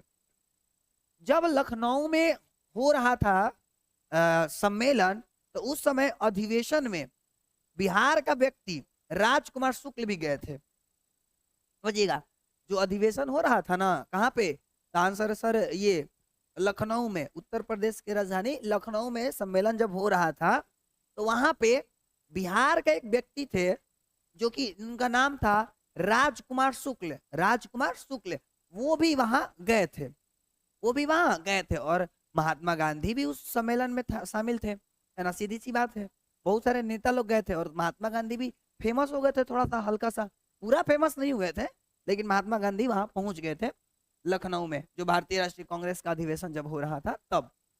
अब जैसे ही राजकुमार शुक्ल पहुंचते हैं वहां पे, क्यों पहुंचते हैं, ये राजकुमार शुक्ल वहां इसलिए पहुंचते हैं, मैं बता दूं दोस्त, राजकुमार जो शुक्ल होते हैं ना, वो पश्चिमी चंपारण से रहते हैं। जो राजकुमार शुक्ल है भाई, वे पश्चिमी चंपारण के निवासी थे। राजकुमार शुक्ल कहाँ के निवासी थे, पश्चिमी चंपारण के निवासी थे। और याद रखिएगा, जो पश्चिमी चंपारण है मेरे दोस्त, बिहार का सबसे बड़ा जिला है। बिहार का सबसे बड़ा जिला है मेरे भाई, जो चंपारण है ना, वो सबसे बड़ा जिला है, सबसे बड़ा जिला। तो जो चंपारण, जो पश्चिमी चंपारण कहते हैं ना, राजकुमार शुक्ल, ये गांधी जी के बारे में बहुत अच्छा से परिचित थे। और वो अधिवेशन में जो हो रहा था, भारतीय राष्ट्रीय कांग्रेस का अधिवेशन लखनऊ में 1916 ईस्वी में, राजकुमार शुक्ल जी इसलिए गए थे क्योंकि वहां पे चंपारण में अंग्रेज नील की खेती करवाते थे, नील की खेती करवाते थे। और आपको मैं बता चुका हूं कि नील की खेती से क्या होता था, बहुत सारा बीमारी होता है और मजदूरी भी कम देते थे लोग। तो ये सब बातों को बताते हैं गांधी जी से, क्योंकि इनकी मुलाकात हो जाती है उनको गांधी जी से। राजकुमार शुक्ल का ना मुलाकात हो जाता है गांधी जी से, और अच्छे से जानते थे राजकुमार शुक्ल गांधी जी के बारे में, क्योंकि ये जान गए थे कि एक ऐसा इंसान है जो बिना हथियार उथियार के लड़ाई लड़के जीत जाते हैं। तो गांधी जी के बारे में अच्छे से जानते थे राजकुमार शुक्ल। तो जा करके गांधी जी से, जा करके गांधी जी से कौन, तो आंसर है ई, कौन, राजकुमार शुक्ल जी कहते हैं कि देखिए सर, ऐसा ऐसा बात है, अंग्रेजवा सब क्या करता है, हम लोगों से खेती कराता है नील का, जिसके कारण भूमि बंजर हो जाती है। हम यहाँ से हैं, आप वहां चलिए और वहां के कानून, मतलब वहां के जो अंग्रेज है उसको सबक सिखाइए। अब बेचारे महात्मा गांधी बेरोजगार थे, बोले कि चलो चलो तानी का हो। तो रेडी हो गए, बोले कि चलो चलते हैं। तो वहां से महात्मा गांधी 1917 ईस्वी में बिहार आते हैं। याद रखिएगा, महात्मा गांधी बिहार सबसे पहले कब आए? 1917 में आए थे। अब बिहार के कहाँ पे आए थे? तो पश्चिमी चंपारण में। याद रखिएगा, महात्मा गांधी बिहार में सबसे पहले कहाँ आए थे? पश्चिमी चंपारण में आए थे। कब आए थे दोस्त? 1917 ईस्वी में आए थे। और पश्चिमी चंपारण जो कि बिहार का सबसे बड़ा जिला है। और किसके आग्रह करने पर आए थे? तो उस व्यक्ति का क्या नाम था? राजकुमार शुक्ल के आग्रह करने पर आए थे महात्मा गांधी पश्चिमी चंपारण में। अब जैसे ही महात्मा गांधी आए, उन्होंने वहां के जो किसान थे, वहां के जो किसान थे उन उन उन, उन लोगों से बोला ना कि सब ऐसे ना मानेगा, सब हम लोगों को सत्याग्रह करना पड़ेगा, है ना। अहिंसा सत्याग्रह और अहिंसक पूर्वक करना होगा। तो बहुत लोग तो जानते नहीं थे कि क्या होता है सत्याग्रह, फलना चिल्ला। तो बोले कि देखो, जब तक कुछ होगा नहीं तब तक हम लोग छोड़ेंगे नहीं, उन लोग को बैंड बजा देंगे, क्या है नहीं मानेगा, सत्य के लिए आग्रह करेंगे, यानी कि जो चीज सही है उसके लिए हम लोग आग्रह करेंगे, मांग करेंगे। तो इस संबंध में जब ये काम कर रहे थे, माने कि आग्रह सत्याग्रह के लिए, तो कोई साथ देना चाहिए ना। तो बिहार के बड़े बड़े नेता साथ दे रहे थे, जिनका नाम था डॉक्टर राजेंद्र प्रसाद, है ना, जेपी कृपलानी, वज्र किशोर सिंह। ये सब लोग ना साथ दे रहे थे किनका? महात्मा गांधी का। उस जो चंपारण सत्याग्रह चल रहा था ना, उसमें चंपारण सत्याग्रह क्यों चल रहा था? तो आंसर है सर, तीन कठिया प्रणाली को समाप्त करने के लिए। तीन कठिया प्रणाली क्या था ये हम बताए थे। तीन कठिया प्रणाली ये था कि 20 कट्ठा अगर खेत है तो उसमें 3 कट्ठा खेत पर आपको नील की खेती करना है। अगर आप नील की खेती नहीं करते हैं तो अंग्रेज आपकी जमीन को हड़प लेते थे, हड़प लेते थे, हड़प नीति द्वारा नहीं। और साथ ही साथ, है ना, और जो करता भी था खेती उसको मजदूरी कम देते थे, है ना, टैक्स बहुत ले लेते थे, तो जिसके कारण परेशान हो गया। तो हुआ क्या, महात्मा गांधी करने लगे सत्याग्रह, है ना, सत्याग्रह खतरनाक लेवल पर किए। और यहाँ भी अंग्रेज को झुकना पड़ा, यहाँ भी अंग्रेज को झुकना पड़ा, यानी जो वहां का अधिकारी था पश्चिमी चंपारण का, उसको झुकना पड़ा और गांधी जी का बात मानना पड़ता है। और वहां से पूरी तरह से बिहार के जो लोग है ना खुश हो जाते हैं गांधी जी से, क्योंकि और गांधी जी भाई बिना लड़ाई झगड़ा किए, बिना गोली बंदूक, अब अंग्रेजवा सबके पास गोली बंदूक था, उगरी के चाहता सब तो उड़ा देता सबका बहू, लेकिन ये बिना गोली बारूद के सत्याग्रह करके अहिंसक पूर्वक वहां के किसानों को हक दिला देते हैं उनका। और गांधी जी और फेमस हो जाते हैं भारत में, और फेमस हो जाते हैं धीरे धीरे, ठीक है। तो ये था कहानी चंपारण सत्याग्रह का, ठीक है। तो आपको एक और चीज याद रखना है, बिहार बोर्ड पूछता है कि बिहार में, सॉरी, भारत में सबसे पहली बार सत्याग्रह का प्रयोग कहाँ किए थे गांधी जी? तो याद रखना, बिहार में। भारत में सबसे पहले गांधी जी सत्याग्रह का प्रयोग कहाँ किए थे? आंसर है सर, बिहार में। और सबसे पहली बार ये दक्षिण अफ्रीका में किए थे। कहाँ पे? दक्षिण अफ्रीका में किए थे। क्लियर है? हाँ, बिहार में भी अंग्रेज राज करते थे कि उस समय 1857 इसमें क्रांति हुआ नहीं था। बैंड बजा दिए थे वीर कुंवर सिंह उन लोगों का, बेचारे क्या करोगे, मर गए। बैंड बजा कर रख दिए थे अकेले। और फिर रानी लक्ष्मीबाई भी, और भी बहुत से तत्या टोपे, ये सब लोग। सही है मेरे दोस्त? Yes sir. क्या आपको चंपारण सत्याग्रह में मजा आया? बिहार में, यस। अरे बिहार छोड़ो ना, हारा में आए हैं, शाहबाद में आए हैं, जगदीशपुर में अंग्रेजवा सब रहा है ठीक है। बोलो मौज आया, मौज। नाल नाल नाल वे बोर्ड पर ध्यान दो। अब आगे बढ़ते हैं। अब अब आगे की कहानी सुनिए मेरे भाई। आगे की कहानी सुनिए, क्या है अब कहानी। अब जैसे ही चंपारण सत्याग्रह को महात्मा गांधी सफल बनाते हैं, यस सर, बहुत मजा आया, ओके। गढ़वानी में आए थे नहीं, गढ़वानी में नहीं, गढ़वानी के बारे में तो नहीं, बट आरा में आए थे लोग, ठीक है। हाँ, तो मैं ये बोल रहा था कि भाई जैसे ही महात्मा गांधी चंपारण सत्याग्रह को सफल कर देते हैं, सफल बना देते हैं, तो रविंद्रनाथ टैगोर क्या करते हैं, जो कि जन गण मन लिखे हैं, जन गण मन के बोल सकते हैं अधिनायक, उन्होंने महात्मा गांधी को एक उपाधि देते हैं, महात्मा का उपाधि। किसका उपाधि? महात्मा का उपाधि। तो यहाँ से बिहार बोर्ड एक और सवाल पूछता है कि महात्मा गांधी को महात्मा की उपाधि किसने दिया था? तो याद रखना रविंद्रनाथ टैगोर ने, जो जन गण मन के रचयिता है, याद रखिएगा।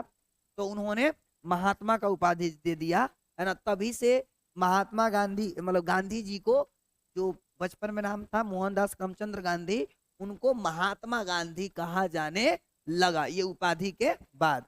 अब वहां से महात्मा गांधी वापस आ रहे थे, वहां से महात्मा गांधी वापस आ रहे थे, एकदम निकल गए वहां से, ठीक है, वहां से एकदम निकल गए, ठीक है, वहां से वापस अपना निकल गए। जब वो निकल रहे थे तो अहमदाबाद पहुंचे। कहाँ पहुंचे दोस्त? अहमदाबाद पहुंचे। मैंने जा रहे थे घूमते घूमते अपना, तो अहमदाबाद में उन्होंने देखा कि भाई मिल के जो मजदूर हैं वो हड़ताल किए हैं। मिल के मजदूर क्या किए हैं? हड़ताल किए हैं। लोग क्यों हड़ताल किए हैं दोस्त? तो वहां पर जो था कि एक मतलब मिल था, और वो जो मिल था ना, वहां पर एक बीमारी फैल गया था, फ्लैग नाम का बीमारी। किसका? कौन सा नाम का बीमारी दोस्त? फ्लैग नाम का बीमारी। और वो जो फ्लैग नाम का बीमारी वो मेंढक से फैलता है, जिसके कारण वहां में जो मिल के जो भी मजदूर थे वो उनको रोग पकड़ ले रहा था, और कुछ कुछ का डेथ भी हो जा रहा था। तो वहां के जो मजदूर है वो डर के भाग जा रहे थे। तो वहां के जो मिल के मालिक रहता है ना, अंग्रेजी सब रहता है, बोलता है कि जो जो रहेगा इस स्थिति में भी, माने बीमारी की स्थिति में भी, मैं उसका सैलरी बढ़ा दूंगा, साथ ही साथ बोनस भी दूंगा। भारत बेचारा, वहां पर उस समय व्यक्ति बहुत ज्यादा अमीर नहीं हुआ करते थे, तो कुछ लोग को पैसा का जरूरत था, अपना रुक गए।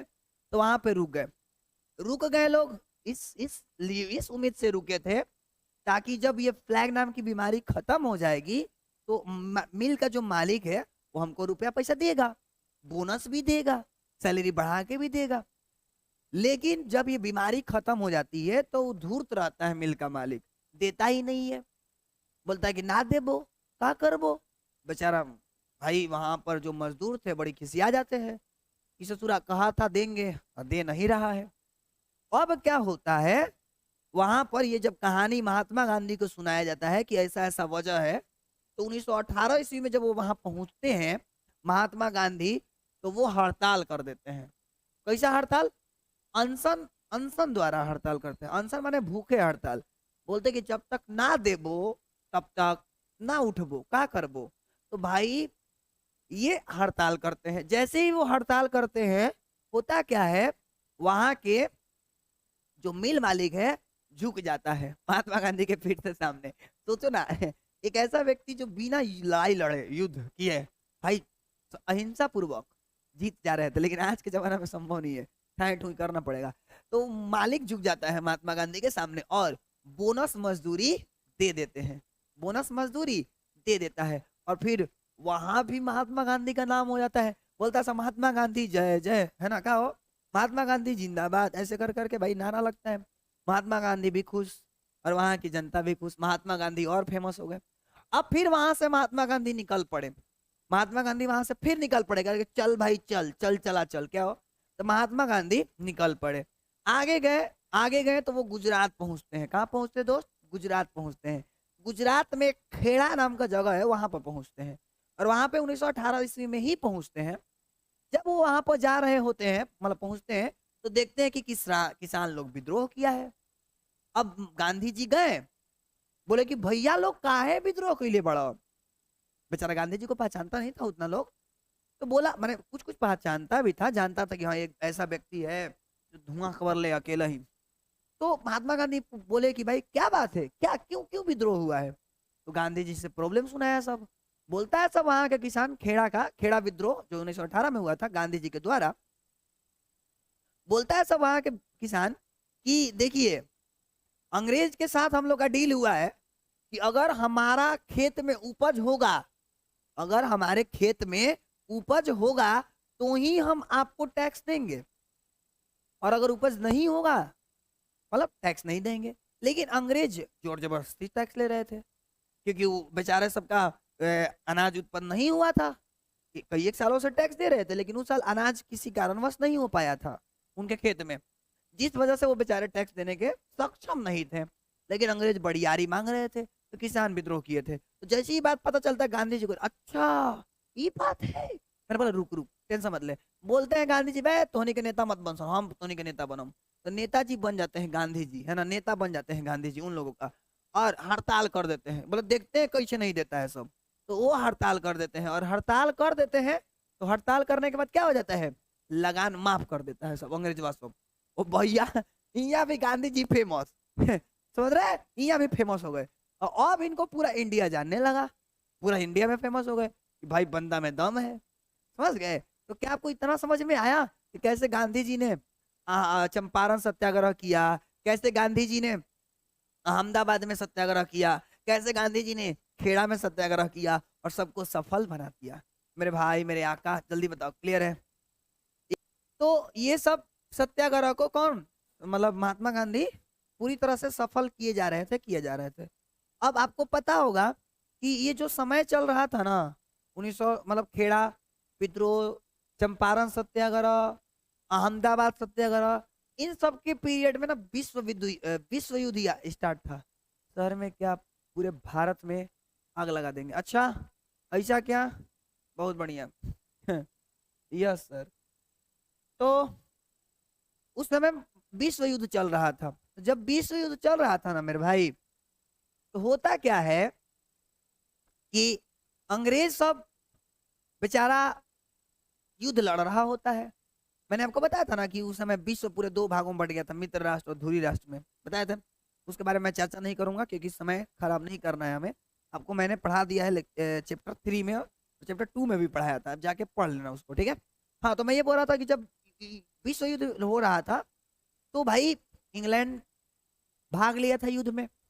अब इंग्लैंड छोटू सा देश है, छोटू सा, सब धुरतवा सब छोट है देश उन लोग का। अब उन लोग को चाहिए था सैनिक, क्योंकि जनसंख्या कम था। तो वो लोग गांधी जी को पहचानता था अच्छे से, क्योंकि भाई जिसके नाक में दम करके रखा है को व्यक्ति, उसको तो कोई पहचानेगा ही ना। अब गांधी जी से जा करके आग्रह करता है लोग कि देखिए ना, युद्ध हो रहा है, हम चाहते हैं कि आप हमारी सहायता करें, और इसके बदले जैसे ही युद्ध खत्म हो जाएगा हम लोग चले जाएंगे अपने देश को छोड़ करके, माने भारत देश को छोड़ के हम लोग अपने देश चले जाएंगे, वादा करता है लोग।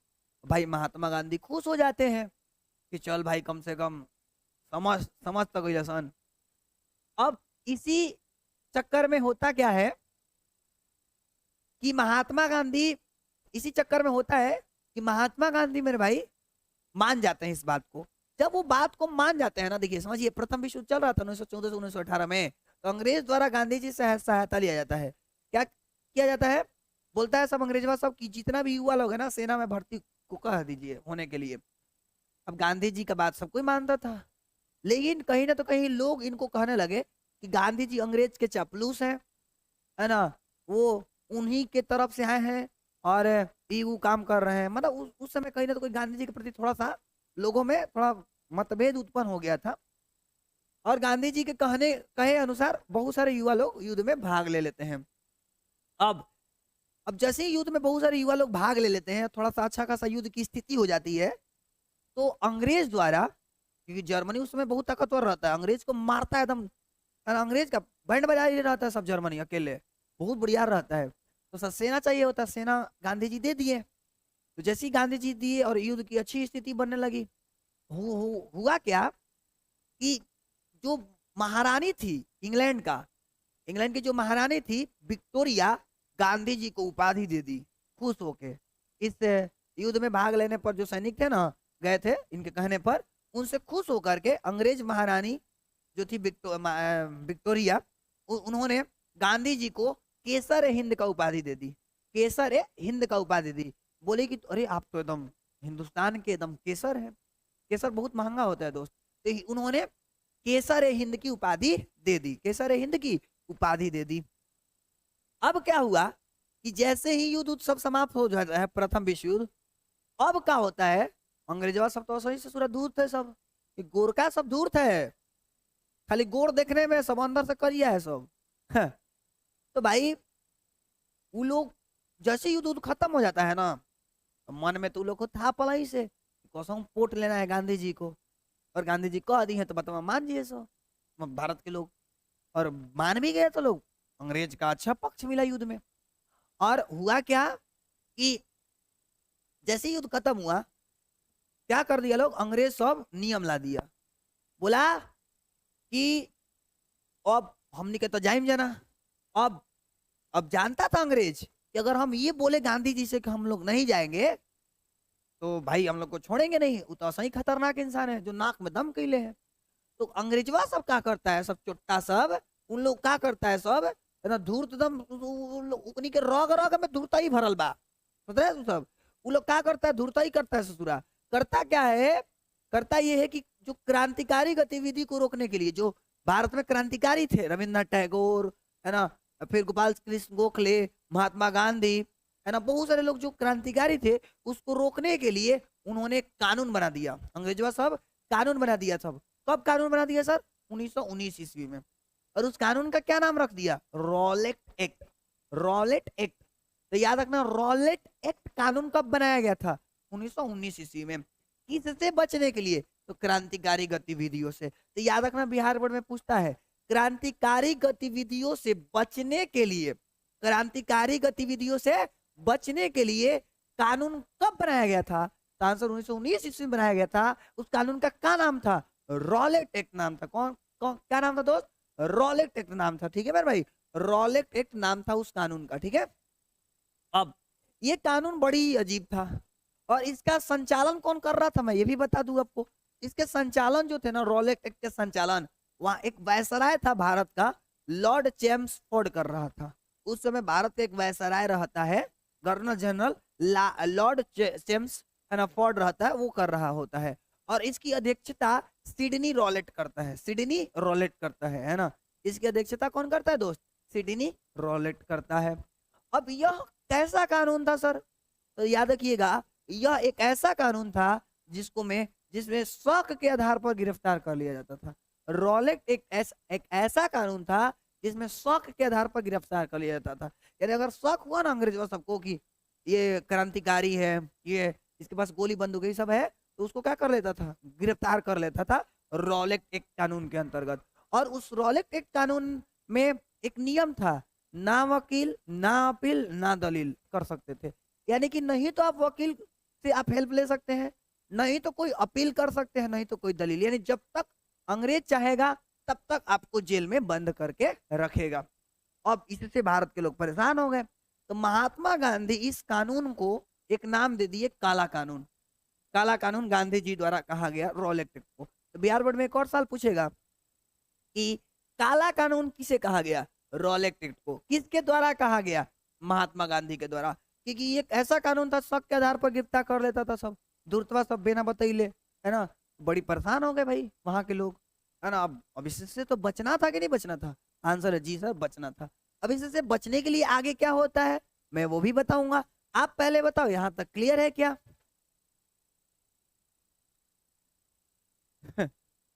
अरे वो सब धूर्त था सब।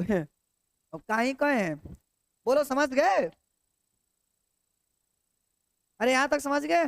बिहार बोर्ड में सवाल पूछा कि रॉलेट एक्ट क्या है, तो बोलना रॉलेट एक्ट, बोलेंगे क्रांतिकारी गतिविधियों को रोकने के लिए बनाया गया कानून 1919 ईस्वी में रॉलेट एक्ट कहलाता है। यह एक ऐसा कानून था जिसे शक के आधार पर व्यक्तियों को गिरफ्तार किया जाता था। इसके द्वारा ना वकील ना अपील ना दलील का एक नियम था, है ना। और इसे गांधी जी ने काला कानून कहा था। जी सर क्लियर है, मजा आवता, बोल आवता तो शेयर करो, आग लगा दो तनी, अरे शेयर कर रे भाई, कम से कम 100-200 लड़का जुड़ो सब। का रे भाई तू सब छाती में आग लगा देगा, तू सब शेयर नहीं करता है तू सब, हाँ छाती में आग लग गया भाई तू लोग शेयर नहीं कर रहा है। अब देख भाई आगे, अब क्या हुआ, अब भाई महात्मा गांधी तो रुष्ट थे ही कि हम अंग्रेज को ना साथ दिए होते हैं और ना इसे हुआ होता। अब भाई गांधी जी परेशान तो थे ही, और बहुत सारे लोग भी परेशान थे। ऐसे में मेरे भाई ऐसे में पंजाब के दो व्यक्ति होते हैं, ऐसे में पंजाब के दो व्यक्ति होते हैं जो इस कानून का विरोध कर रहे होते हैं। पंजाब में दो व्यक्ति होते हैं जो इस कानून का क्या कर रहे होते हैं, विरोध कर रहे होते हैं मेरे दोस्त। इस कानून का क्या कर रहे होते हैं दोस्त, विरोध कर रहे होते हैं पंजाब में। के पंजाब के थे, एक का नाम था सत्यपाल मलिक और एक का सैफुद्दीन फिचलू था। सैफुद्दीन फिचलू नाम था। पंजाब के दो व्यक्ति थे, सत्यपाल मलिक और सैफुद्दीन फिचलू, ठीक है। ये जब इस कानून के प्रति विरोध कर रहे थे तो इनको क्या कर लिया जाता, गिरफ्तार कर लिया जाता था, है ना, गिरफ्तार कर लिया जाता था। क्या गिरफ्तार कर लिया गया, मतलब इनको जेल में बंद कर दिया गया। अब भाई जैसे ही, क्योंकि वो वहां के नेता थे, ये जो सत्यपाल मलिक और सैफुद्दीन दिख रहे हैं ना, ये पंजाब के अच्छे खासे जाने माने नेता थे। अब जैसे ही इनको गिरफ्तार किया गया था रॉलेट एक्ट के विरोध में, अब हुआ क्या कि वहां की जो जनता थी, पंजाब की जो जनता थी, वो रुष्ट हो जाती है, बोलती है कि भाई तू हमारे नेता के तू गिरफ्तार कर लिया, आंदोलन करबो। तो क्या होता है कि पंजाब में बैसाखी मेला लगता है। पंजाब में याद रखना भाई, बैसाखी मेला। बिहार बोर्ड में सवाल पूछा बैसाखी मेला कहाँ लगता है, तो तुम बोलना पंजाब में सर। तो बैसाखी मेला के दिन वहां की जनता ने अमृतसर में जलियांवाला बाग में एक मीटिंग बिठाते हैं लोग।